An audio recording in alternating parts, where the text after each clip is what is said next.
আশা করছি আপনারা প্রত্যেকে ভালো আছেন, সুস্থ আছেন এবং সুস্থভাবে নিজেদের জবের প্রিপারেশনটা কন্টিনিউ করছেন।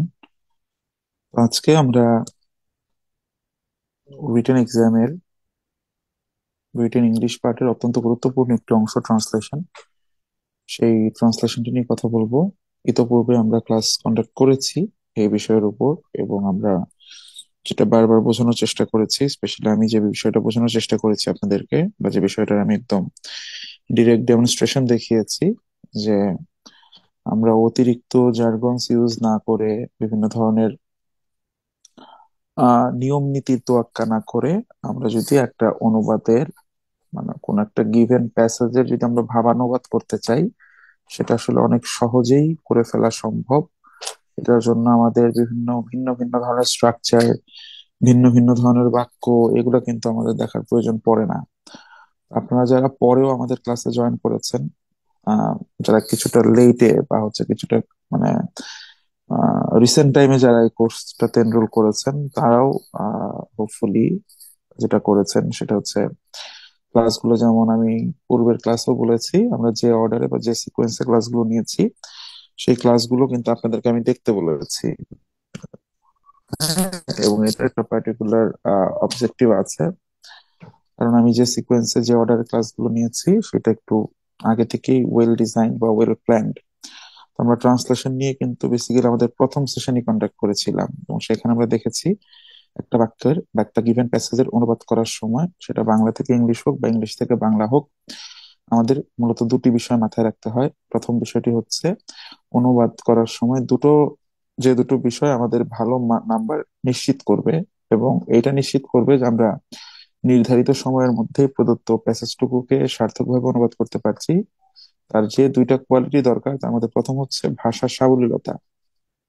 অর্থাৎ গিভেন প্যাসেজটাকে আমরা যে অনুবাদ করব, ইংলিশ থেকে বাংলা করি বা বাংলা থেকে ইংলিশ করি, আমরা যে ভার্সনটা লিখবো সেই ভার্সনটা হতে হবে সাবলীল, সেটার মধ্যে জড়তা থাকা যাবে না।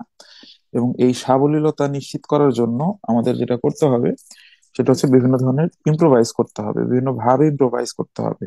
আমরা সাবজেক্ট সরি একাধিক বাক্যের অনুবাদ কখনো এক লাইনে করে ফেলবো, কখনো এক লাইনের অনুবাদ একাধিক বাক্যে নিয়ে করব। এছাড়া দেখা যাবে যে একটা বাক্য যে গ্রামাটিক্যাল স্ট্রাকচারে আছে, সেই স্ট্রাকচারে না যে আমরা একটু ভিন্ন ভাবে করব। অনেক সময় একটা বাক্যের বা একটা প্যারাগ্রাফের বেশ কিছু অংশকে আমরা অমিট করে যাব, সেটাকে আমরা আমলেই নিব না। হ্যাঁ, আবার কিছু কিছু ক্ষেত্রে আমরা নতুন কিছু জিনিসপত্রকে আমরা আমদানি করে নিয়ে আসবো। ওভারঅল এই স্ট্র্যাটেজি গুলার একটা যখন প্রপার কম্পাইলেশন আমরা করতে পারবো, তখন দেখা যাবে যে আমরা একটা কোয়ালিটি অনুবাদ তৈরি করতে পারছি। আজকে অনুবাদের জন্য আমরা যে প্যাসেজ গুলো নিয়েছি, এটা হচ্ছে ইতিমধ্যে আমাদের এক্সাম ব্যাচে আপনারা যারা আছেন, তাদের প্রথম যে পরীক্ষাটা আমরা নিয়েছিলাম ট্রান্সলেশনের বেঙ্গলি টু ইংলিশ, সেই ট্রান্সলেশনের বেঙ্গলি টু ইংলিশ অংশটুকু আমরা এখানে রেখেছি। ঠিক আছে। তো এটা একই সাথে আমাদের অনুবাদের ক্লাসও যেমন হয়ে যাচ্ছে, অ্যাট দ্য সেম টাইম যারা এক্সাম বেঁচে আছেন তাদের জন্য কিন্তু এটা ওয়ান কাইন্ড অফ ফিডব্যাক একটা সেশনও হয়ে যাচ্ছে। ঠিক আছে, যারা আমাদের এক্সাম বেঁচে আছেন আপনারা অধিকাংশই বেশ ভালো অনুবাদ করেছেন। আপনাদের মধ্যে দুর্বল এবং বিলো অ্যাভারেজ কোয়ালিটির অনুবাদ নাই বলতে গেলেই চলে। তো এই ব্যাপারটা আমাকে বেশ আশান্বিত করছে যে আপনাদের লেভেল অফ ইংলিশ স্কিল মানে ইজ ভেরি হাই, বা লিস্ট মানে খুব রেশনাল জায়গায় আছে, বেশ ভালো জায়গায় আছে, এবং আপনার একটা ভালো মার্ক ইনশাল্লাহ পরীক্ষায় তুলতে পারবেন। যে কয়জন অন্তত প্রথম পরীক্ষার খাতাটা দিয়েছেন, আমি একটা খাতা কেটেছি, দ্বিতীয় খাতাটা হয়তো কালকে মূল্যায়ন করব, করে দিয়ে দিব আপনাদেরকে যারা পরীক্ষা দিয়েছেন। তো সেই জায়গা থেকে মানে I am feeling encouraged, I am feeling charged, যে যারা আসলে আমাদের সাথে যুক্ত হয়েছেন আপনারা আসলেই বেশ ভালো করবেন। আহ একজন না দুইজন তো বেশ আউটস্ট্যান্ডিং করেছেন, আর বাকি যারা আছেন তাদের মধ্যে কিছু অল্প কিছু ফাইন টিউনিং করতে পারলেই ভালো অবস্থা হবে। এই প্রথমবার একটা জায়গাতে আমি যেটা দেখলাম যে খুব অতিরিক্ত দুর্বল এই লেভেলের অনুবাদ কেউই করেন নাই, অন্তত বাংলা থেকে ইংলিশ যেটা ছিল। ঠিক আছে, তো আসেন আমরা সেই অনুবাদটা করি। এটা যেদিন পরীক্ষা ছিল সেদিনেরই নেওয়া একটা প্যাসেজ পরীক্ষা, একটা পত্রিকা থেকে, ওই দিনের দৈনিক পত্রিকা থেকে একটা অনুবাদকে আমরা বিভিন্ন ভাবে কিন্তু আমরা অনুবাদ করতে পারি, বিভিন্ন ভাবে। ঠিক আছে, তো আমাদের কেমন হতে পারে সেটার একটা ডেমো আমরা এখন দেখার চেষ্টা করব। ওকে, ফার্স্ট অফ অল আমরা দেখি কি বলা আছে। একটা অনুবাদ করার সময় আমি আপনাদের যে স্ট্র্যাটেজি শিখিয়েছি সেটি হচ্ছে, আমরা প্রথমে প্রশ্নে প্রদত্ত যে অনুচ্ছেদটুকু আছে সেই অনুচ্ছেদটুকুকে সম্পূর্ণটুকুকে একবার পড়ে ফেলবো। পড়ে ফেললে আমাদের কি লাভ হবে, আমাদের ওভারঅল একটা আইডিয়া জেনারেট হবে যে যে প্যাসেজটাকে বা যে অনুচ্ছেদটাকে আমরা অনুবাদ করতে যাচ্ছি সেই অনুচ্ছেদটুকুর মূল বক্তব্যটুকু কি।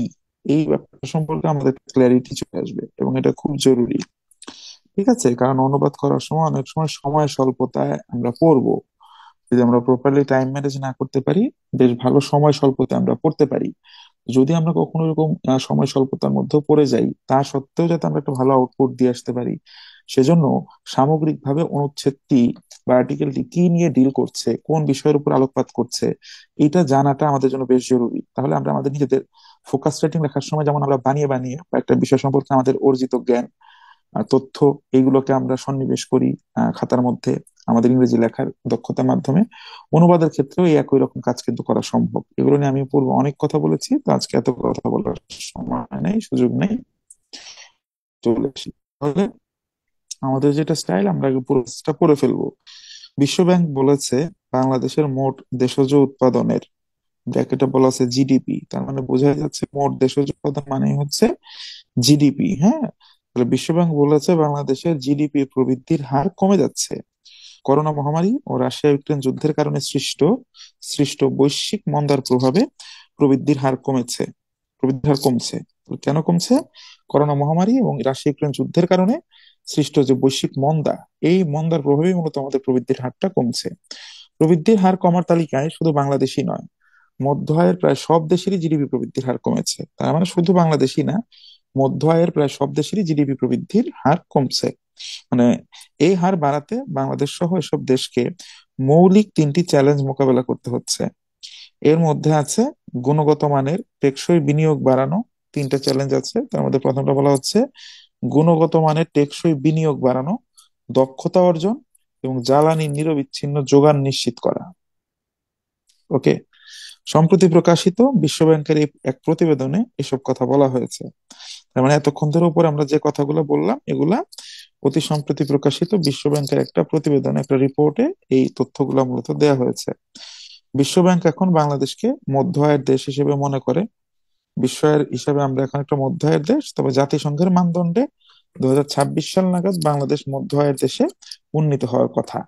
ঠিক আছে, এটা হচ্ছে আমাদের ওভারঅল যে প্যারাগ্রাফটা বা যে আর্টিকেলটা দেওয়া হয়েছে সেটার একটা ডেমো, সেটা আমাদের সামনে আছে।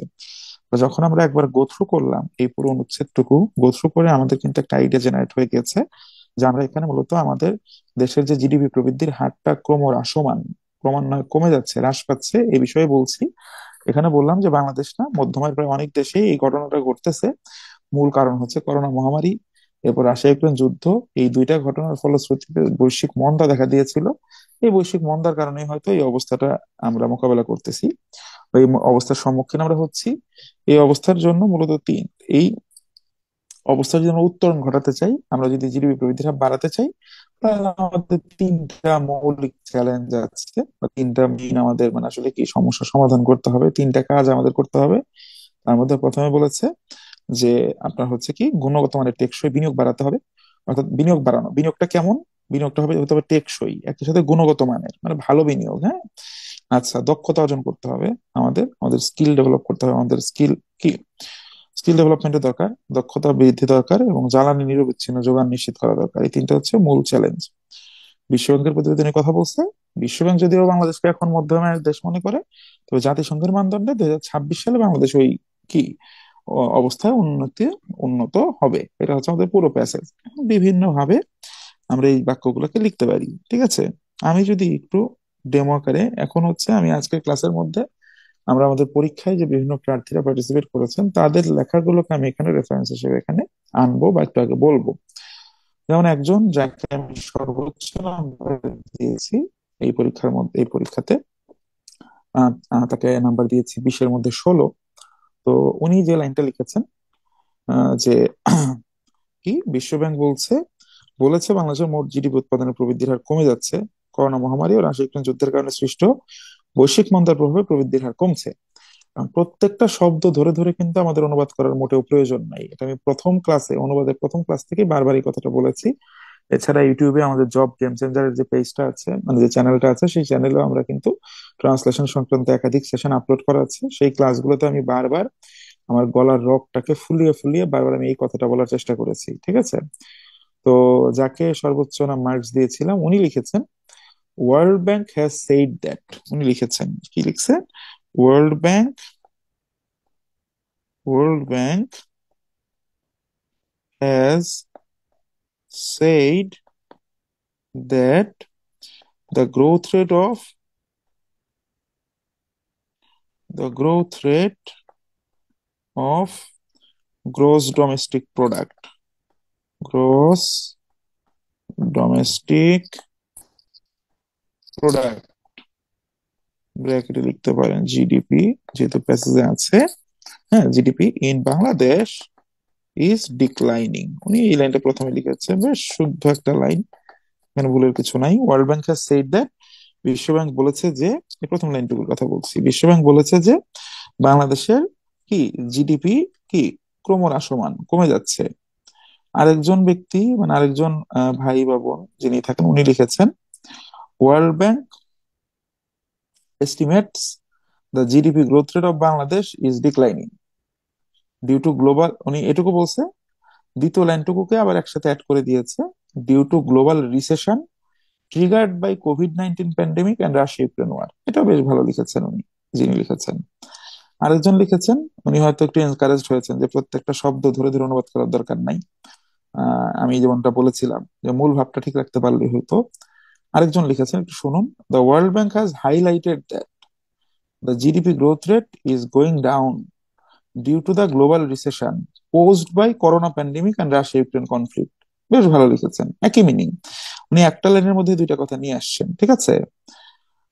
সো এরকম ভাবে এক একজন কিন্তু একইভাবে লিখেছেন, কারোটা যে হয় না এই ব্যাপারটা এরকম না, প্রায় সবারটাই ভালো হয়েছে। হ্যাঁ, আহ, আরেকজন কি লিখেছেন, the World bank report সেইজ the overall growth rate of GDP of Bangladesh, overall বলার দরকার নাই, growth rate of Bangladesh is decreasing.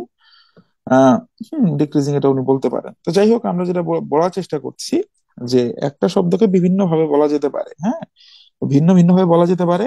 তো প্রত্যেকটা ভার্সনেরই এক ধরনের কি আছে, শুদ্ধতা আছে, প্রত্যেকটা ভার্সনেরই এক ধরনের ইউনিকনেস আছে। বিশ্বব্যাংক বলেছে বাংলাদেশের মোট দেশের উৎপাদন প্রবৃদ্ধির হার কমে যাচ্ছে, করোনা মহামারী ও রাশিয়া ইউক্রেন যুদ্ধের কারণে সৃষ্ট বৈশ্বিক মন্দার প্রভাবে এই প্রবৃদ্ধির হার কমছে। মানে আপনি যদি চান, আপনি চাইলে দুইটা লাইনকে মার্চ করে একটা ভাবে বলে দিতে পারেন, ঠিক আছে? আপনি বলতে পারেন, ধরেন আমি এখানে এখন র্যান্ডম বলছি, আমার ব্রেনে যেটা আসতেছে ইনস্ট্যান্ট এই অর্থটুকু বলার জন্য, আমি লিখি due to the covid, due to the covid pandemic, বা দা না দিলেও হয়, ডিউ টু কোভিড প্যান্ডেমিক বললেও হয়, due to covid pandemic and and the conflict between Russia and Ukraine লিখতে পারেন, অথবা অ্যান্ড রাশিয়া ইউক্রেন ওয়ার, দুইটাই লিখতে পারেন। অ্যান্ড রাশিয়া ইউক্রেন, হ্যাঁ, কে যেন এরকম, ইউক্রেনকে লিখছেন ইউকে আর, সংক্ষিপ্ত রূপ লিখবেন না। কোন একটা শব্দের অ্যাক্রোনিম অনুবাদের ক্ষেত্রে বা আপনি রচনার মধ্যে তখনই লিখতে পারবেন যখন আপনি প্রথমে একবার সেটার পূর্ণ রূপটা লিখবেন, তারপরে আপনি সেটার অ্যাক্রোনিম লিখতে পারেন। পূর্ণ রূপ একবারও না লিখে আপনি অ্যাক্রোনিম লিখতে পারবেন না। Due to the covid pandemic at Russia and কি রাশিয়া ইউক্রেন, এখানে চলে দিতে পারেন and the Russia Ukraine war, হ্যাঁ, রাশিয়া ইউক্রেন ওয়ার লিখতে পারেন, কনফ্লিক্ট লিখতে পারেন। কি due to the Covid pandemic and Russia Ukraine war, দেখেন আমি বৈশ্বিক মন্দার কথা আমি বলতে চাচ্ছি না, মানে আমি অ্যাভয়েড রাখতেছি, আমি বলতেছি মানে এই দুইটা ঘটনার কারণে বৈশ্বিক মন্দা হয়েছে, তার ফলে বাংলাদেশের জিডিপি প্রবৃদ্ধি কি কমে যাচ্ছে। আমি due to the Covid pandemic and Russia Ukraine war the GDP growth rate growth rate of Bangladesh, আমি সংক্ষেপে লিখতেছি, আপনার পুনরূপ লিখবেন, is decreasing, is declining, is depleting. হ্যাঁ, আপনি বিভিন্ন ভাবে আপনি শব্দ লিখতে পারেন। এখানে বৈশ্বিক মন্দা কি লিখতেই হবে? মানে এখানে আমার ধরেন ইনস্ট্যান্ট আমি একটা লাইনেই পুরো জিনিসটাকে র্যাপ করতে চাই, আমি এভাবে লিখে ফেলছি। এখন আমি যে গ্লোবাল রিসেশন বা হচ্ছে আপনার কি গ্লোবাল স্ট্যাগনেশন লিখেছেন অনেকে, যে বৈশ্বিক স্থিতাবস্থা, এটা কি লিখতে হবে? হ্যাঁ, লিখলে আপনি লিখতে পারেন, এটা মেজর কোনো জিনিস না। হুম, এটা কি আরেকটু পলিশ করা যায়, যেতে পারে, সেটা কেমন হতে পারতো? আপনি লিখতে পারেন due to the global economic, global economic, কারণ আপনার বৈশ্বিক মন্দা, মন্দার ইংলিশ যে রিসেশন, এটা আপনি জানেন না। আবার স্ট্যাগনেশন মানে স্থবিরতা, এটা আপনার মাথায় আসতেছে না। আপনি কি লেখেন? Due to the global economic crisis, crisis caused by, ঠিক আছে? Due to the global economic crisis, due to the global economic crisis caused by covid pandemic and Russia Ukraine war, corona মহামারী এবং রাশিয়া ইউক্রেন ওয়ারের মাধ্যমে কি কি সৃষ্ট যে আমার অর্থনৈতিক সংকট আছে, বৈশ্বিক অর্থনৈতিক সংকট আছে, এর ফলে কি হয়েছে? The GDP growth rate of Bangladesh is declining, অথবা হ্যাজ ডিক্লাইন্ড লিখে দিতে পারেন। এটা আপনি, সমস্যা নেই, এখানে টেন্সের কোনো ইস্যু হবে না। বুঝতে পারছেন? এই কথা শুনতেছেন আপনারা?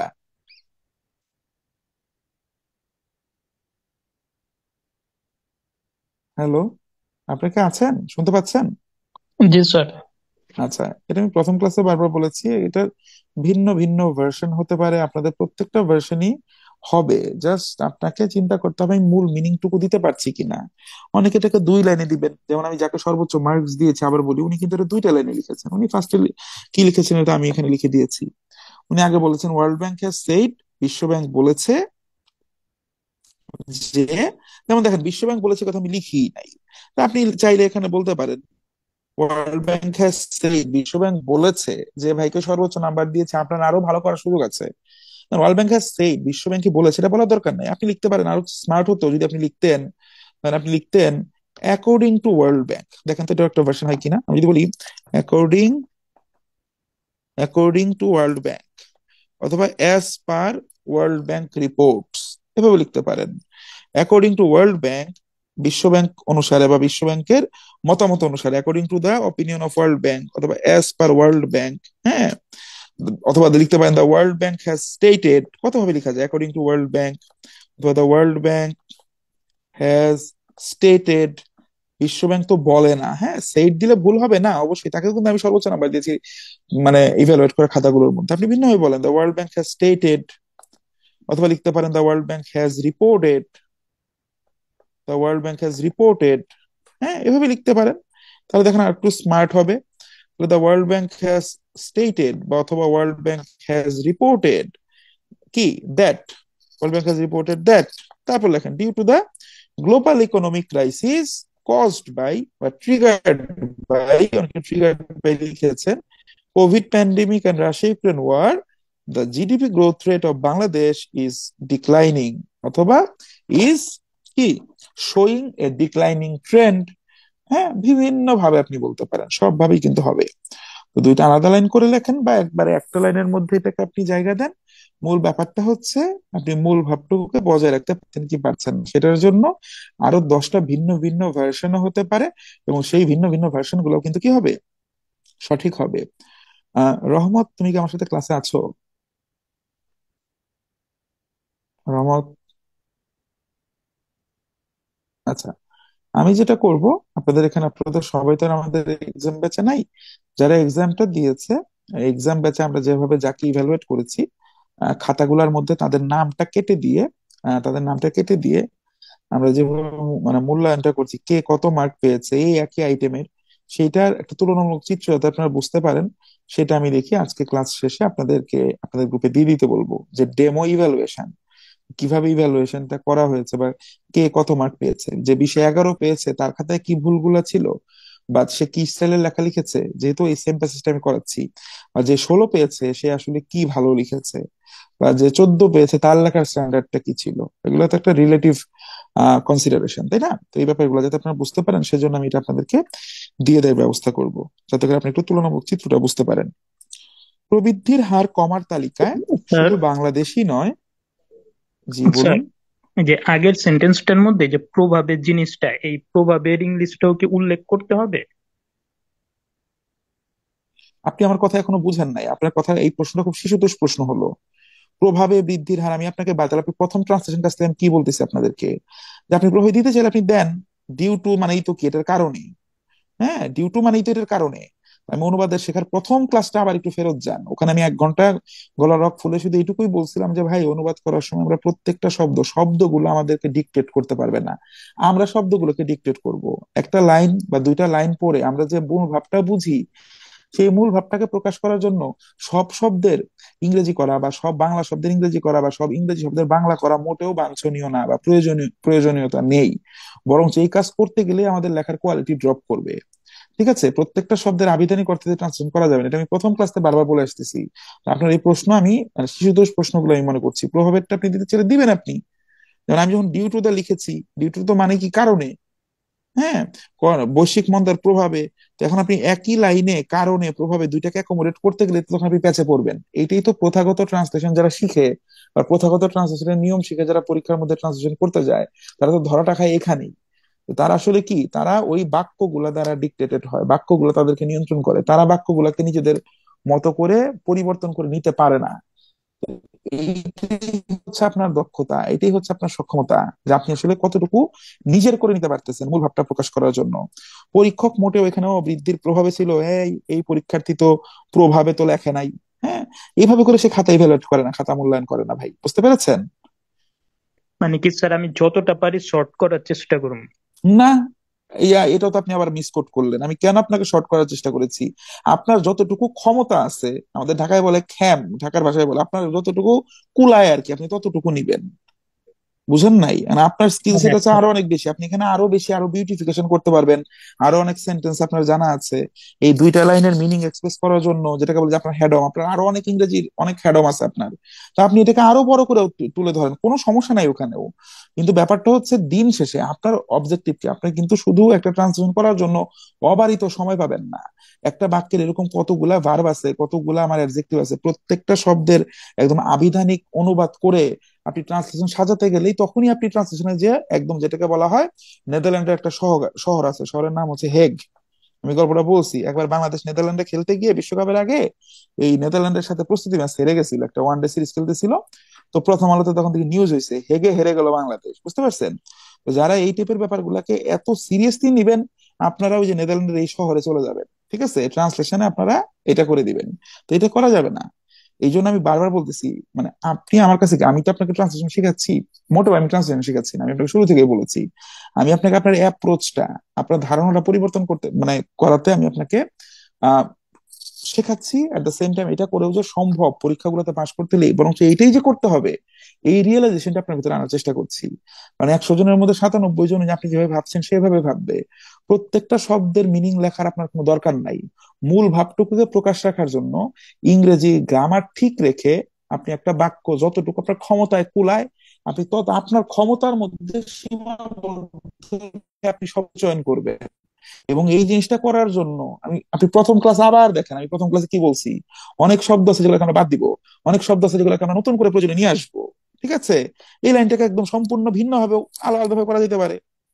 ঠিক আছে, কি আমরা যদি বলি, ধরেন এইভাবে লিখতেছি আমি, কি, as the world economy, as the world economy is passing, অথবা যদি পাসিং না বলি, অ্যাজ দ্য ওয়ার্ল্ড ইকোনমি, হ্যাঁ, অথবা লিখতে পারেন অ্যাজ উই নো, বা লিখতে পারেন as the world economy is going through going through a tough, অথবা ডিফিকাল্ট লিখতে পারেন, টাফ ফেজ, অথবা ডিফিকাল্ট প্যাচ, বিভিন্ন জিনিস বলতে পারেন, বা difficult phase. As the world economy is going through a tough phase, Bangladesh is also facing the music. এখন বলতে পারেন এটা কি লিখলেন, এটা তো কোনো কিছু তো প্যাসেজে ছিল না।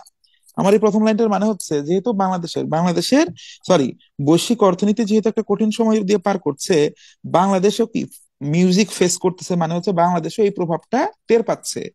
হ্যাঁ, the GDP the GDP of, অথবা যদি আমরা বলতে পারি the GDP growth of Bangladesh has seen a কি decline, the GDP growth of Bangladesh has seen a decline due to the কি due to the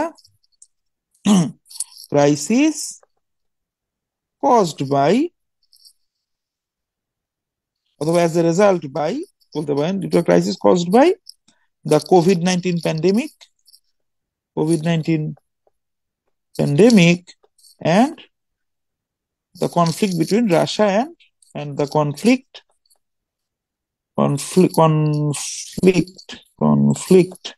between, তো বুঝে নেন এটা সংক্ষেপে লিখলাম, বিটুইন রাশিয়া এন্ড ইউক্রেন। দেখেন আমি তো সম্পূর্ণ, আমি লিখতে তো আমি এইভাবে লিখতাম, আমি তো সেন্টেন্সের স্ট্রাকচার কি সেভাবে দেখার দরকার নাই। আমি যতটা স্মার্ট ভাবে মূল বক্তব্যটাকে উপস্থাপন করতে পারি সেটা হচ্ছে একটা সার্থক অনুবাদের মূল ফান্ডা। এই লাইন কই প্রবৃদ্ধির আছে, হার আছে, কমেছে আছে, এটাকে বলে সিনট্যাক্স বা পদক্রম। বাংলা একটা বাক্যের পদক্রম আর ইংরেজি একটা বাক্যের পদক্রম কখনোই সেম হয় না। এই জন্য আপনাকে অনুবাদ করা মানে হচ্ছে প্রশ্নে প্রদত্ত অনুচ্ছেদ বা অংশটুকুর মূল ভাব বজায় রেখে আপনি যতটা সম্ভব সাবলীল ভাবে উপস্থাপন করবেন। সেই প্রথম কথায় আবার ফেরত যাচ্ছি, আপনাদের কথা বলতে লাভ হচ্ছে না। ঠিক আছে, যে এই সাবলীলতার জন্য আপনি প্রয়োজনে অনেক শব্দ নতুন করে আমদানি করবেন। দেখেন এখানে আমি কত কিছু নতুন করে আমদানি করছি, আবার অনেক কিছুকে আপনি অমিট করে যাবেন, কিন্তু মূল ভাব যেটা, এই দুইটা লাইনের যে মূল বক্তব্য, সেই মূল বক্তব্যটুকু কিন্তু দেখেন এখানে খুব চমৎকার ভাবে ফুটে উঠেছে। বুঝতে পারতেছেন? জি স্যার। And আপনি চাইলে আপনি এটুকু লেখেন, এই যে এক লাইনেও তো আপনি লিখতে পারেন, due to the Covid pandemic and Russia Ukraine war the GDP growth rate of Bangladesh is declining. এটুকু লিখতে পারেন, সমস্যা নাই তো। ঠিক আছে, তারপর আমি আবার লিখছি, দেখেন আবার বড় করেছি, due to the global economic crisis caused by এটা।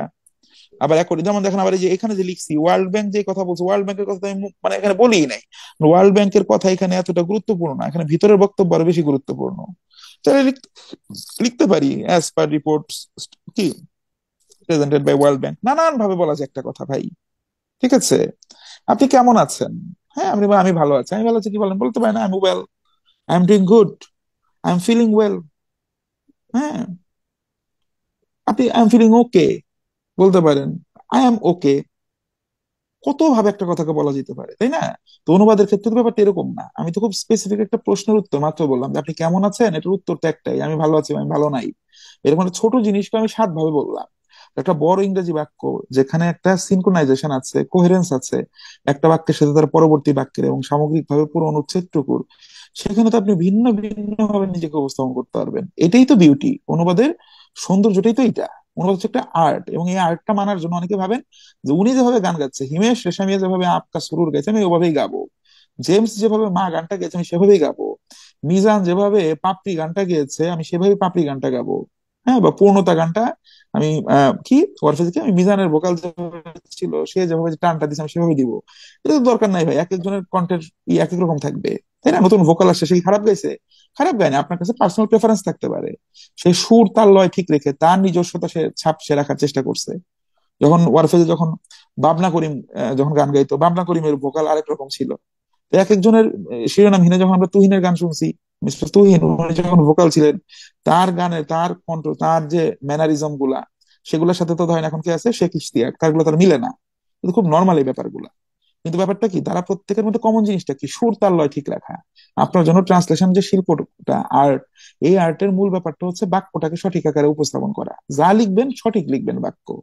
এই জন্য বাক্যটা কি লিখবেন এটা আপনার উপর ডিপেন্ড করবে, এটা শুধু ওই প্রদত্ত প্যাসেজের উপর ডিপেন্ড করবে না। ঠিক আছে, আশা করছি বুঝতে পারছেন কি বলতে চাচ্ছি। আকাল মান্থলি ইশারাই কাফি। আর শুধু ইশারা না, একই কথা বারবার বলছি আপনাদের সামনে। তারপর যদি চেঞ্জ আনতে না পারি তাহলে আমার আসলে সেখানে আই এম আনডান বা কবি নীরব, আমার আসলে কিছু করার নেই, মনে হবে যে আমি আপনাদেরকে প্রপারলি মানে কন্টেন্ট গুলো বোঝাতে পারলাম না। এনিওয়েজ পরের বাক্যটা দেখেন,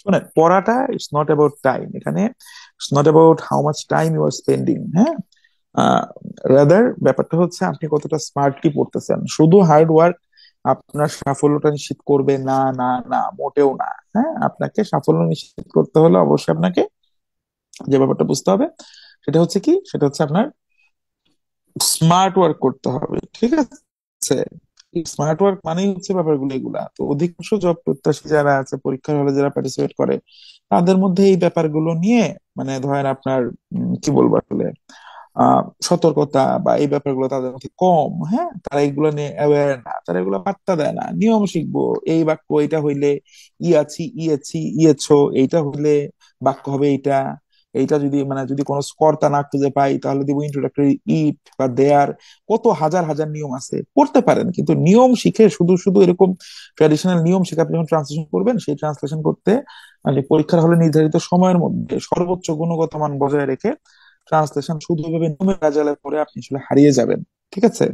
আপনি আমার কাছে কেন শুনতেছেন? আমি যা বলছি সব সব সত্য, ব্যাপারটা এটা আমার ফিলোসফি, এটা আমার বিলিফ, এটা আমার বিশ্বাসের জায়গা। আমি এই পদ্ধতি অ্যাপ্লাই।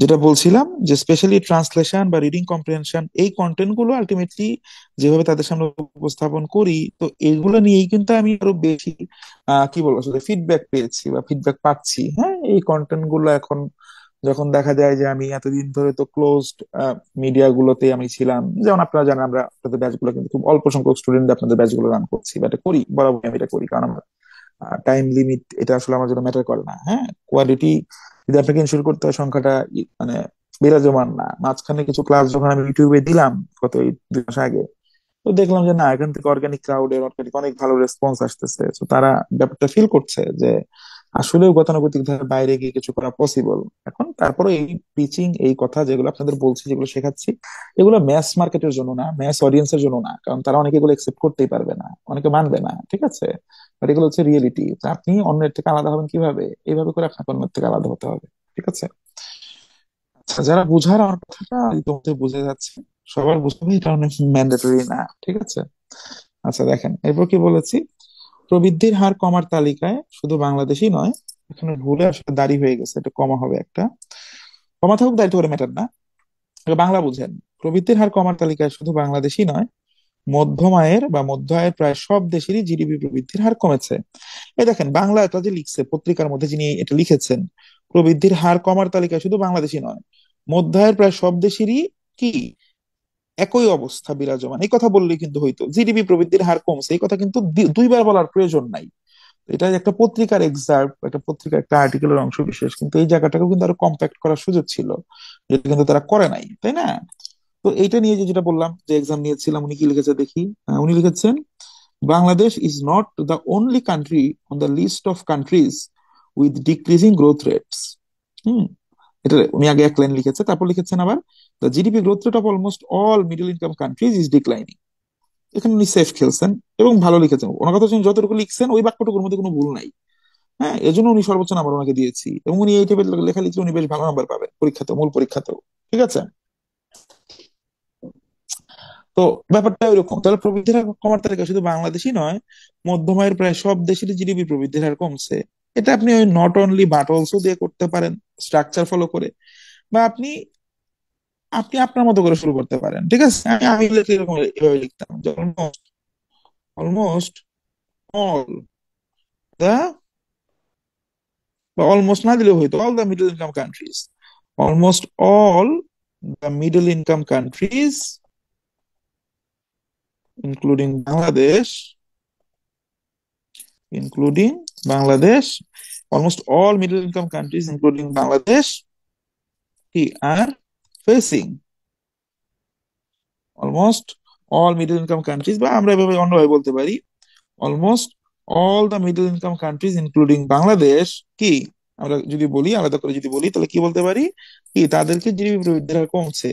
আমরা যদি এভাবে বলি, এটাকে দেখেন একটু এভাবে মানে স্টাইলিং করি, দিস ইজ হ্যাপেনিং, অথবা বলে this this this declining, this declining trend, this declining trend of GDP growth, this declining growth, sorry, this declining trend অথবা decreasing trend ও বলতে পারেন, this decreasing trend অথবা declining trend of GDP growth কি has been seen, অথবা বলতে পারেন কি has been seen in almost all the middle income countries including Bangladesh. হ্যাঁ, এক লাইনে কিন্তু শেষ। প্রবৃদ্ধির হার কমার তালিকা শুধু বাংলাদেশই নয়, নট দা কি not only the GDP of Bangladesh is decreasing but also all the middle income countries GDP growth rate is also decreasing. এটা হচ্ছে ওয়ান কাইন্ড অফ ফকিন্নি পানা। ইংরেজি লেভেলে আপনি লিখলেন ঠিকই, ভুল হচ্ছে ব্যাপারটা এরকম না, কিন্তু আপনি ওই যে বললাম না, আপনি ডিকটেটেড হয়ে গেলেন, যে মূল প্রদত্ত মানে প্যাসেজে প্রদত্ত লাইনটা বা বাক্যটা আপনাকে ডিকটেট করলো, আপনি ডিকটেট করতে পারলেন না। আপনি তাহলে করেন দিস ডিক্লাইনিং ট্রেন্ড বা দিস ট্রেন্ড এটুকু বলেন, দিস নেগেটিভ ট্রেন্ড লেখেন, নেগেটিভ ট্রেন্ড বলেন, দিস নেগেটিভ ট্রেন্ড এটাও বলতে পারেন আপনি। হ্যাঁ, অথবা this problematic trend of GDP growth, GDP গ্রোথের এই ক্রমহ্রাসমান বা ডিক্রিজিং ট্রেন্ড, হ্যাঁ, এটা কি হ্যাজ বিন সিন, এটা দেখা যাচ্ছে কোথায় কোথায় দেখা যাচ্ছে, in almost all the middle income countries including Bangladesh. এখানে প্রেপোজিশন তো ম্যাটার করে না, seen at almost all, in at, শোনেন, বিগার অ্যাসপেক্ট, যখন আপনি বিগার পিকচারটা দেখবেন তখন ছোট ছোট কিছু ভুল দেখা যায়, যে তখন এগুলো আপনাকে অমিট করে দেওয়া, ওগুলো দেখা হয় না। প্রিলিমিনারি একটা কোয়েশ্চেনের ক্ষেত্রে যখন আপনি অ্যাপ্রোপ্রিয়েট প্রিপোজিশনে অ্যান্সার করতেছেন, তখন একটা শব্দের পাশে কোন সব প্রিপোজিশনটা হবে সরাসরি তার উপর ভিত্তি করে আপনার শুদ্ধতা যাচাই করা হয়, এবং আপনি হয় 1 নাম্বার পান, বা আপনার 0.5 বা 0.25 নাম্বার মাইনাস হয়। But when it comes to written English, সেইখানে কিন্তু রিটেন হচ্ছে কি one sort of communication. Communicative ইংলিশের ক্ষেত্রে কিন্তু আপনার টিপিক্যাল গ্রামাটিক্যাল যে জায়গাগুলো আছে, একদম মানে ধরা বাঁধা গ্রামাটিক্যাল যে বিষয়গুলো আছে, ইউজেস গুলা, সেই ইউজেস গুলা কিন্তু মডার্ন ইংলিশে অনেক কিন্তু কি, তারা কিন্তু লিবারেল, কিন্তু কনজারভেটিভ না, এত রক্ষণশীল ব্যবহার কিন্তু নাই। তো হ্যাঁ, কি আমি ইন দিব না অ্যাড দিব, এটা ভাবতে ভাবতে 5 মিনিট বসে থাকেন। ঠিক আছে, এই হার বাড়াতে বাংলাদেশ সহ বিশ্বের মূল 3টি চ্যালেঞ্জ মোকাবেলা করছে। ঠিক আছে, অল দ্য কান্ট্রিজ, অথবা কি লিখতে পারেন কি, এই হার বাড়াতে টু চেঞ্জ দিস সিনারিও, আপনি এভাবে বলতে পারেন। টু ইনক্রিজ দিস রেট, এটাও যেমন বলতে পারেন, আপনি এভাবে যেমন বলতে পারেন। আপনি যদি বলতে চান, অনেক যেটা লিখবেন এই হার বাড়াতে, টু কি ইনক্রিজ, অনেকে বলবেন, অনেকে সুন্দর লিখেছেন অগমেন্ট, দেখেছি অগমেন্ট লিখেছেন, AUGMENT দিয়ে লিখেছেন অনেকে, হ্যাঁ, যারা পরীক্ষা দিয়েছিলেন আর কি, বেশ ভালো লিখেছেন। অনেকে এভাবে লিখেছেন, বেশ সুন্দর সুন্দর শব্দ চয়ন আপনারা করেছেন, দেখে ভালো লেগেছে, খাতাটা দেখার সময় বেশ ভালো লেগেছে। হ্যাঁ, কারণ প্রত্যেকের প্রত্যেকটা লাইন, প্রত্যেকটা শব্দ চয়ন তো আসলে খুঁটিয়ে খুঁটিয়ে পড়তে হয়, যেহেতু এক্সাম ব্যাচে প্রত্যেকটা জিনিস আমি নিজেই দেখি। হ্যাঁ, তো এই জন্য খাতা পেতে আপনাদের একটু সময় লাগে, কিন্তু এটুকু নিশ্চিত থাকেন যে যারা এক্সাম ব্যাচে আছেন এখানে আপনাদের মধ্যে ইনশাল্লাহ একটা ভালো একটা ফিডব্যাক আপনারা পাবেন। তো টু ইনক্রিজ, এবং আপনাদের ওভারঅল পরীক্ষা যখন হয়ে যাবে, যেহেতু আমরা এক্সাম ব্যাচে পার্টিসিপেট খুব কম সংখ্যকই নেই, আপনাদের এগুলো আমি একটু ফিডব্যাক সেশন, যে কার ইন্ডিভিজুয়াল কার কি কি প্রবলেম, এগুলো নিয়ে কিন্তু আমি 5 মিনিট করে কথা বলি, হ্যাঁ, বা বলবো আপনাদের সাথে ইনশাল্লাহ। তো টু ইনক্রিজ দিস রেট, আপনি এটা যেমন বলতে পারেন, টু ইনক্রিজ দিস রেট, কোন রেট, এখানে বারবার তো বলার দরকার নাই, জিডিপি গ্রোথ রেট আমরা তো আগের লাইনেও বলে আসছি, এটা তো আমরা একবারে লিখতেছি, একই জিনিস প্রত্যেক লাইনে বলার দরকার নাই। গোলাম হোসেন একজন ভালো মানুষ, গোলাম হোসেন অমুক প্রতিষ্ঠানে চাকরি করে, গোলাম হোসেন আজকে সকালে এই ভাত খাইছে, কিন্তু গোলাম হোসেনের বউ তার উপর খুব বেশি খেপা হয়ে আছে। এইটা কি, এটা হচ্ছে বাংলা। যদি একটা কি আপনি একজন রোবটকে শিখিয়ে দেন, তখন সে এই টাইপের কথা তাও সে বলবে না, আর্টিফিশিয়াল ইন্টেলিজেন্সের এই জায়গাতে। হ্যাঁ, তো প্রত্যেক লাইনে তো গোলাম হোসেনের নাম নেওয়ার দরকার নাই, তাই না? গোলাম হোসেন যদি একবার বলেন, পরের লাইনে কি সে সেই দিয়ে উল্লেখ করেন। গোলাম হোসেন একবার বলে যদি আরেকজন পুরুষ মানুষের নাম চলে আসে, তখন হয়তো আপনি আবার বলতে পারেন যে কি গোলাম হোসেনের নাম আপনি আরেকবার নিতে পারেন। যে একটা বিষয় যখন আপনি একবার উল্লেখ করতেছেন, প্রত্যেক লাইন সেই বিষয়কে আপনার বারবার বলা, বারবার বলা, এটা ওয়ান কাইন্ড অফ রিডান্ডেন্সি। এবং আমরা বেসিক সেন্টেন্স মেকিং স্কিলের ক্ষেত্রে দেখেছি, রিডান্ডেন্সি কিন্তু ওয়ান কাইন্ড অফ কি প্রবলেম, যে প্রবলেমটার কারণে বা এটা এক ধরনের দোষ, যে দোষের কারণে একজন প্রার্থী তার কাঙ্ক্ষিত নাম্বারটা তুলতে পারে না। হ্যাঁ, তো আপনি বলতে পারেন two increase this rate, all the countries, অথবা দ্য কান্ট্রিজ বলতে পারেন, অল বারবার বলতে হবে ব্যাপারটা এরকম না। টু ইনক্রিজ দিস রেট, অথবা আপনি যদি বলতে পারেন কি টু চেঞ্জ দিস, অথবা টু ওভারকাম দিস সিনারিও, বা টু ওভারকাম দিস প্রবলেম, বা টু ওভারকাম দিস সিচুয়েশন, এই অবস্থা থেকে উত্তরণে, টু ওভারকাম দিস সিচুয়েশন, এই অবস্থা থেকে উত্তরণের জন্য, এটা কিন্তু মানে কি আপনার প্যাসেজে নাই, কিন্তু আপনি কিন্তু এটুকু দিলেও কিন্তু এই একই মিনিং বোঝাচ্ছে। এ হার বাড়াতে, এতক্ষণ ধরে আমরা বলতেছি, কথা বলতেছি, বক বক করতেছি, হার কম হার কম, তাহলে এই হার বাড়ানো মানে কি, এটা মানে তো এই অবস্থার উত্তরণ ঘটানো, তাই না? আপনি টু ইনক্রিজ দিস রেটও যেমন দিতে পারেন একদম সুবোধ বালকের মতো। হ্যাঁ, অথবা আপনি বলতে পারেন টু ওভারকাম দিস সিচুয়েশন, হ্যাঁ, টু কমব্যাট, তাহলে কি করতে হবে, এই সিচুয়েশন ওভারকাম করতে বা এই প্রবলেমটাকে ওভারকাম করতে হলে কি করতে হবে, বাংলাদেশ সহ এসব দেশকে, বারবার বাংলাদেশ বলার দরকার নেই, আগে তো বলছি কি দ্য কান্ট্রিজ, দ্য কান্ট্রিজ যদি বলে দেই, অথবা দিস কান্ট্রিজ বলে দেন, this countries, this countries plural, this countries need, হ্যাঁ, to, this countries need to face three, এখন মৌলিক চ্যালেঞ্জ আছে, এখন ফান্ডামেন্টাল চ্যালেঞ্জ লিখতে হবে, এটা কিন্তু আপনার জন্য জরুরি না।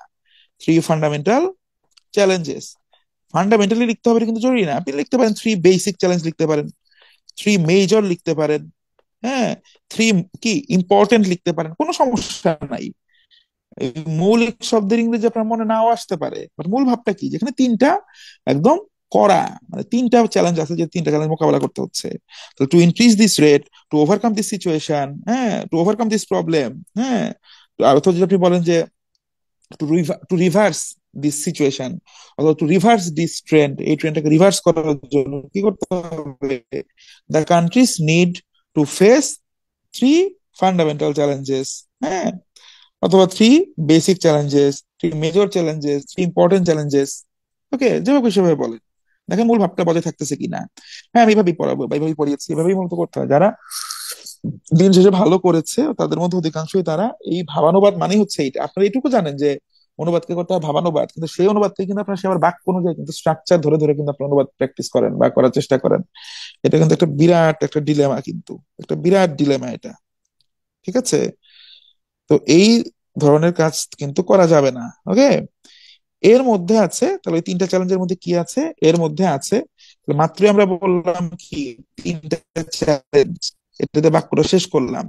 তাহলে কি, তো এর পরের লাইন আমি কি বলতে পারি, তাহলে চ্যালেঞ্জেস গুলো কি, চ্যালেঞ্জেস ইনক্লুড, এভাবে বলতে পারি কি, দিস বা দ্য চ্যালেঞ্জেস ইনক্লুড, এভাবে বলতে পারি। অথবা সরাসরি বলতে পারি কি, দ্য চ্যালেঞ্জেস আর, অথবা দিজ আর, বিভিন্ন ভাবে বলা যায়। The challenges, the challenges, the challenges include, challenge গুলোর মধ্যে কি কি আছে বলেন। দ্য চ্যালেঞ্জেস ইনক্লুড টেকসই বিনিয়োগ বাড়ানো, তাই না?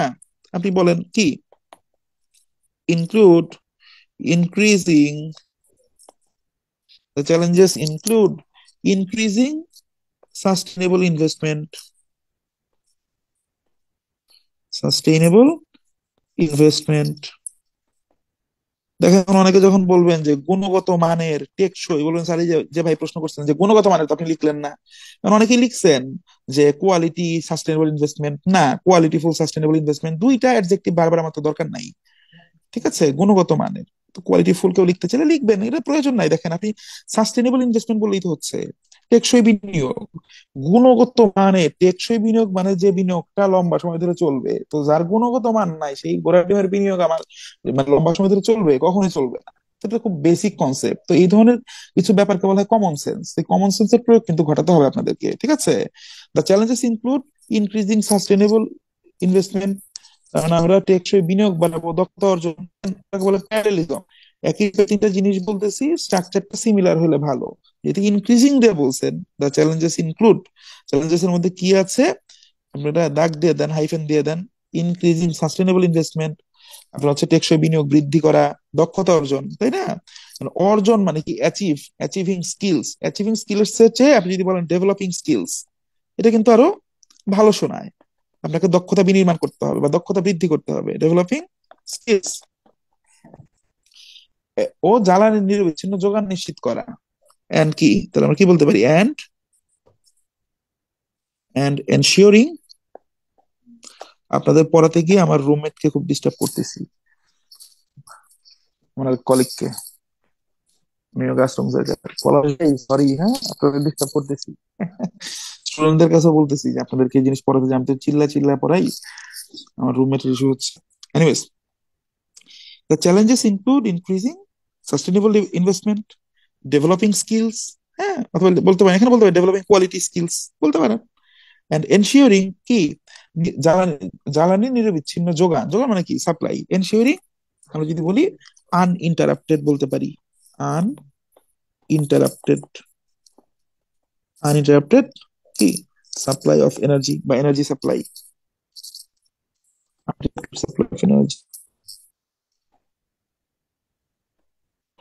জ্বালানি বললে এনার্জিটা লিখবেন, আপনি ফুয়েল লিখেছেন, ফুয়েল জ্বালানির আবিধানিক অর্থ, কিন্তু নর্মালি আমরা এখানে জ্বালানি দিয়ে সাময়িক ভাবে একদম কি জ্বালানি ক্ষেত্রে বলতে এনার্জিটাকে বোঝাচ্ছি, ঠিক আছে? দেখেন হয়ে গেছে। আনইন্টারাপ্টেড অনেকে লিখেছেন, কে কি লিখেছেন দেখি দেন বলি। আহ যাকে ওই যে বলেছিলাম সর্বোচ্চ মার্কস দিয়েছে উনি লিখেছেন these include augmenting quality sustainable investment, এখানে একটু কোয়ালিটি ড্রপ করেছে, যেন 16 দিয়েছে আপনাকে, নাহলে 17 বা 18 দিতাম। অ্যাচিভিং এফিসিয়েন্সি, দক্ষতা বিনির্মাণ, হ্যাঁ দক্ষতা অর্জন, এফিসিয়েন্সি লিখেছেন, কর্মদক্ষতা বৃদ্ধি, আপনারা লিখতে পারেন ডেভেলপিং এফিসিয়েন্সি লিখতে পারেন, এফিসিয়েন্সি ভালো লিখেছেন, এফিসিয়েন্সিও দেওয়া যায়।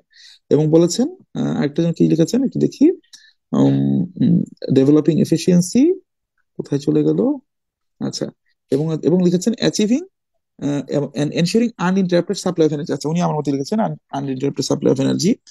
আরেকজন কি লিখেছেন দেখি, ensuring supply of the uninterrupted fuel, না এটা একটু পেঁচিয়ে গেছে আরেকজনের খাতার মধ্যে, আরেকজনের খাতা দেখে বলছি।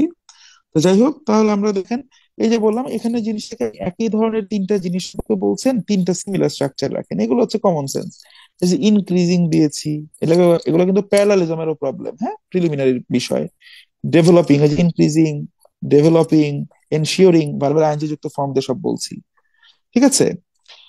সম্প্রতি বিশ্বব্যাংকের সম্প্রতি প্রকাশিত বিশ্বব্যাংকের এক প্রতিবেদনে সব কথা বলা হয়েছে। এই লাইন যদি আপনি অমিটও করে দেন তাহলে আপনার সামগ্রিকভাবে আপনার কিন্তু এই লেখার গুণগত মানের কোনো পরিবর্তন হবে না, ঠিক আছে, কোনো পরিবর্তন হবে না। আর যদি লেখেন রিসেন্টলি পাবলিশড, এভাবে যদি লিখতে চান লিখতে পারেন, অথবা যদি বলেন রিসেন্টলি রিসেন্টলি পাবলিশড, অথবা রিসেন্টলি যদি বলেন a world bank report,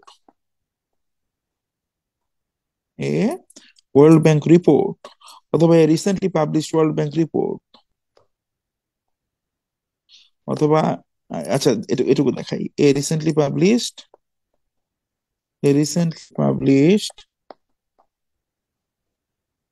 world bank, আমি সংক্ষেপে লিখলাম ওয়ার্ল্ড ব্যাংক রিপোর্ট হ্যাজ কি depicted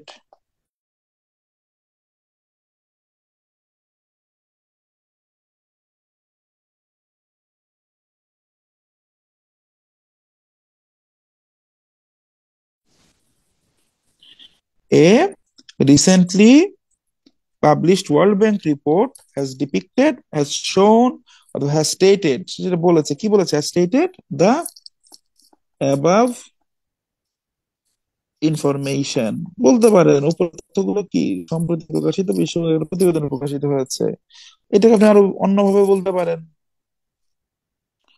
কি, the above information, অথবা the information given above, বিভিন্ন ভাবে লেখা যায়। the information, ইনফরমেশন কিন্তু ইনফরমেশন লেখেন না, বহুবচন করা যায় না। the information provided above, the information provided above, যে তথ্যগুলো দেয়া হয়েছে, the information provided above, যেহেতু গোনা যায় না সেহেতু কি ওয়াজ নাওয়ার হবে, অবশ্যই ওয়াজ হবে, was published, was published in a World Bank report recently দেই, মনে করি নাই, ভিন্ন ভিন্ন ভাবে মূল কথাটা চলে আসলেই হয়েছে, মূল কথাটা চলে আসছে এখানে, কোনো ধরনের সন্দেহ ছাড়াই কিন্তু মূল কথাটা এখানে চলে এসেছে। আপনি আর প্রিপারেশনেও কিন্তু আপনি চলে যেতে পারেন। বিশ্বব্যাংক এখন বাংলাদেশকে মধ্যম আয়ের দেশ হিসেবে মনে করে, তবে জাতিসংঘের মানদণ্ডে 2026 সাল নাগাদ বাংলাদেশ মধ্যম আয়ের দেশে উন্নীত হওয়ার কথা। তো বিশ্বব্যাংক এখন বাংলাদেশকে মধ্যম আয়ের দেশ হিসেবে মনে করে। হ্যাঁ, এই দুই লাইন কাপ চাইলে এক লাইনে বলে দিতে পারি। ব্যাপারটা কি, ব্যাপারটা কেমন দাঁড়াচ্ছে দেখেন, যদিও বিশ্বব্যাংক বাংলাদেশকে মধ্যম আয়ের দেশ হিসেবে মনে করে, কিন্তু জাতিসংঘের মানদণ্ডে 2026 সালের মধ্যে বাংলাদেশের মধ্যম আয়ের দেশে উন্নীত হওয়ার কথা। এটাকে আমি দুই লাইন না রেখে আমি এক লাইনে করে দিই, দো, দো মানে যদিও, দো the World Bank, though the World Bank considers Bangladesh as a middle income country, তো যদিও বিশ্ব ব্যাংক বাংলাদেশকে মধ্যম দেশ হিসেবে মনে করে, কমা, দো, অলদো, হ্যাঁ, ইন স্পাইট অফ, ডেসপাইট, এই অংশগুলা, এই কমপ্লেক্স সেন্টেন্স মার্কার গুলা যখন কোন একটা বাক্যের যে অংশের মধ্যে থাকবে, বাক্যের অপর অংশে কি ওই অংশের বিপরীত ধর্মী একটা স্টেটমেন্ট থাকবে। তার মানে দেখেন, the world considers Bangladesh as a middle income country, যদিও বিশ্বব্যাংক বাংলাদেশকে একটা মধ্যম আয়ের দেশ হিসেবে মনে করে, hmm, according to world bank, sorry according to UN, জাতিসংঘের মতে বাংলাদেশ, অথবা দা কান্ট্রি লিখতে পারেন, বাংলাদেশ উইল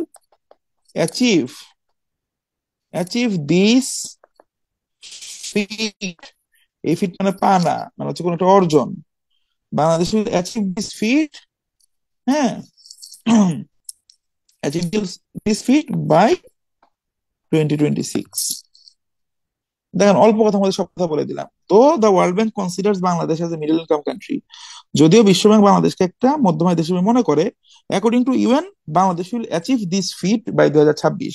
বাংলাদেশ এই অর্জনটা করবে 2026 সাল নাগাদ, জাতিসংঘের মতে আর কি। তো এই অর্জন মানেই তো মধ্যম আয় দেশে উন্নীত হওয়া, এইটুকু তো আবার করে মধ্যম আয় দেশে উন্নীত হবে এটা তো আমার বলার দরকার নাই। অনেকে এখানে 2 লাইনে করেছেন, 2 লাইনে করতে পারেন, ভুল হবে না, বাট আপনাকে তো নিজের লেভেলটাকে আপগ্রেড করার চেষ্টা প্রতিনিয়তই চলমান রাখতে হবে, নিজের লেভেলটাকে আপগ্রেড করতে হবে। অনেকে আলাদা করে লিখেছেন, হ্যাঁ, যেভাবে লিখেন যে কি দ্য ওয়ার্ল্ড ব্যাংক, অনেকে এভাবে লিখেন দ্য ওয়ার্ল্ড ব্যাংক কনসিডার্স বা থিংকস, এভাবে লিখবেন, থিংকস এখানে লেখা উচিত না, কনসিডার্স বাংলাদেশ, হ্যাঁ, as a middle income country, as a middle income country বা ট্রিটস এভাবে বলতে পারেন, মিডল ইনকাম কান্ট্রি। এগুলো লাইন হলো বিশ্বব্যাংক বাংলাদেশের মধ্যম আয়ের দেশ হিসেবে মনে করে। But according to, but according to, অথবা as per the United Nations, হ্যাঁ, বাংলাদেশ উইল বিকাম, ওই দেখেন শিখিয়েছিলাম কি ফিউচার পারফেক্ট, হ্যাঁ, Bangladesh will become a middle income country, a middle income country by 2026, by according to UN standards লিখতে পারেন, অনেকে লিখেছেন, অ্যাকর্ডিং টু ইউএন স্ট্যান্ডার্ডস চাইলে লিখতে পারেন। স্ট্যান্ডার্ডস লিখতে হবে এরকম না, অ্যাকর্ডিং টু ইউএন লিখলে হবে জাতিসংঘের মতে, মানে জাতিসংঘের মান অনুযায়ী, কথা তো একই, লিখতে পারেন। স্ট্যান্ডার্ড চাইলে দিতেও পারেন, না দিতে পারেন। এই দেখেন এখানে আমি লিখলাম হচ্ছে 1.25 লাইন, আর এখানে লিখলাম আপনি 2 লাইন। এটাও সঠিক, এটাও সঠিক। মানে আপনি নিজে আপনার কমন সেন্স দিয়ে চিন্তা করেন কোনটা স্মার্ট, আর কোনটা পরীক্ষার হলের পরিস্থিতিকে মানে আমলে নিয়ে, অর্থাৎ যেটাকে যেখানে হচ্ছে আপনার প্রচন্ড পরিমাণে সময় স্বল্পতা, এই ব্যাপারটাকে আমলে নিয়ে আপনি কোন ভাবে নিজেকে ভালোভাবে উপস্থাপন করতে পারবেন, কিভাবে নিজের লেখাটাকে ভালোভাবে উপস্থাপন করতে পারবেন, এটাকে আপনি চিন্তা করেন, তাহলে আপনি নিজেই নিজের প্রশ্নের উত্তর পেয়ে যাবেন। বুঝতে পেরেছেন? আমাদের এভাবে আরো কিছু প্র্যাকটিস সেশন, আরো বেশ কিছু প্র্যাকটিস সেশন আছে আপনাদের জন্য, যারা শেষ দিকে জয়েন করেছেন আর কি, নতুন ব্যাচে, প্রথম ব্যাচে যারা অলমোস্ট এগুলো ডান হচ্ছে।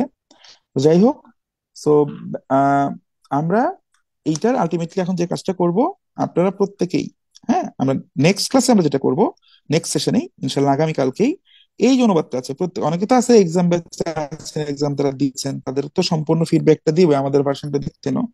আমরা এই যে অনুবাদটা, এটাকে আপনারা নিজেদের মতো এখন করবেন, ইংলিশ থেকে বাংলা আমলে নিবেন, একই জিনিস, যে স্টাইলটা আমি বলেছি, হ্যাঁ, যে স্টাইলে দেখাচ্ছি, আমলে নিবেন, নিজের মতো করে করবেন। আমরা কে এইটার সলিউশন করব, আপনার প্রত্যেকে যে লাইনটা লিখেছেন সেই লাইনগুলোর উপর আমরা ফিডব্যাক দিব, ঠিক আছে? আর যে ধরেন আমি বললাম আচ্ছা প্রথম লাইন, দ্য এজ অফ, এই লাইনে আপনি কে কোনটা লিখেছেন বলেন। তো তখন আপনারা প্রত্যেকে এক এক করে বলবেন, আমি শুনবো, শুনে আপনাদেরকে আবার ইনপুট দিব যে না আপনার এই লেখাটা এরকম হওয়া উচিত ছিল, এই লেখাটা এরকম হওয়া উচিত ছিল, এখানে এই ভুলটা আছে। তাহলে দেখুন আমরা এইভাবে ইজি হয়ে যাচ্ছি। আবার কিছুদিন পর যে আবার এগুলোকে আমরা দেখবো, হ্যাঁ। তো আমরা আগামীকাল ইনশাল্লাহ আমরা ইউটিউবে এটা প্র্যাকটিস করব। আজকেও আশা করি পূর্বেও, ইতপূর্ব সময় আমরা যে ব্যাপারগুলো আপনাদেরকে শিখিয়েছি সেগুলোর একটা কন্টিনিউটি বা ধারাবাহিকতা মেনটেন করতে পেরেছি আমরা, এবং ইনশাল্লাহ ট্রান্সলেশন করা নিয়ে আপনাদের ভিতরে যে জড়তা আছে, যে ভয় আছে, সেটা আমরা ধীরে ধীরে আমরা কমাতে পারছি বলে আমরা দৃঢ়ভাবে বিশ্বাস করি। ঠিক আছে? আপনাদের সবার জন্য শুভ না, আগামীকাল আবার দেখা হবে আপনাদের সাথে ইনশাল্লাহ। স্যার, কিছু বলতে চাচ্ছিলাম একটু, বলা যাবে?